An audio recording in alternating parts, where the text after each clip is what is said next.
Israel और Hamas के बीच 2 साल तक चले संघर्ष के बाद अब गाजा में केवल तबाही के निशान बाकी हैं। संघर्ष विराम के पहले चरण के दूसरे दिन गाजा सिटी के ऊपर से ड्रोन से ली गई नई फुटेज में शहर की स्थिति दिखाई दे रही है। शनिवार को मीडिया की ओर से ली गई इस फुटेज में ताल अल हवा इलाके में कुछ ही इमारतें खड़ी दिखाई दे रही है, बाकी सब पूरी तरह से जर्जर हो चुकी है। मलबे के ढेर वाहनों की छतों से ऊपर उठे हुए हैं और सड़कें कंक्रीट की धूल से ढकी हुई हैं। गाजा में जो इस तबाही के बीच चलते और गाड़ी चलाते हुए नजर आ रहे हैं, वे उन हजारों फलस्तीनियों में से हैं जो अपने बचे हुए घरों की ओर लौट रहे हैं। गाजा सिटी संघर्ष विराम से पहले इजराइल की सैन्य कार्रवाई का मुख्य केंद्र था।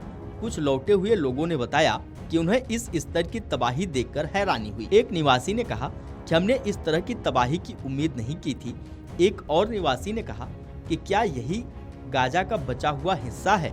हम बच्चों के लिए बिना कोई घर और आश्रय लौट रहे हैं और सर्दी आने वाली है। अगर संघर्ष विराम बना रहता है तो इस तबाही को मापा जा सकेगा। पहले ही संयुक्त राष्ट्र के उपग्रह केंद्र ने अनुमान लगाया है कि सितंबर के अंत तक गाजा सिटी की 43% संरचनाएं या तो पूरी तरह तबाह हो चुकी हैं या उनमें क्षति आई है।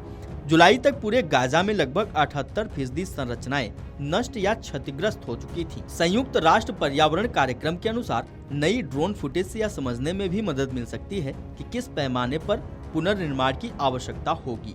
पूरे इलाके में लगभग 61 मिलियन टन मलबा साफ करना होगा, जो मात्रा में 25 एफिल टावर के बराबर है। आपको बता दें कि गाजा की हरियाली भी लगभग पूरी तरह नष्ट हो चुकी है।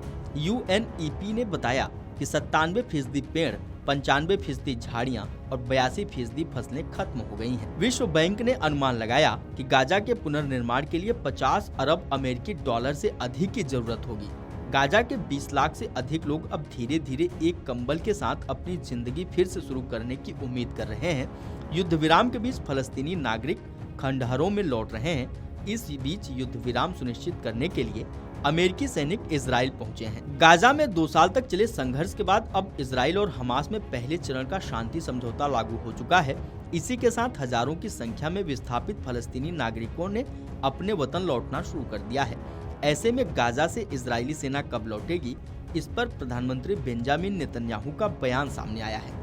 इजरायली प्रधानमंत्री बेंजामिन नेतन्याहू ने हमास के साथ युद्ध विराम शुरू होने के साथ ही शांति प्रयासों के विस्तार की घोषणा की। उन्होंने कहा कि बंधकों को जल्द ही वापस कर दिया जाएगा और हमास के शस्त्र रहित तक इजरायली सेनाएं गाजा में रहेंगी। नेतन्याहू ने 10 अक्टूबर को कहा कि उनका देश शांति के चक्र का विस्तार करेगा। वीडियो डेस्क अमरउजाला.com। अगर आप ये वीडियो YouTube पर देख रहे हैं तो हमारे चैनल को सब्सक्राइब कर बेल आइकन दबाएं और Facebook पर देख रहे हैं तो हमारे पेज को लाइक करें।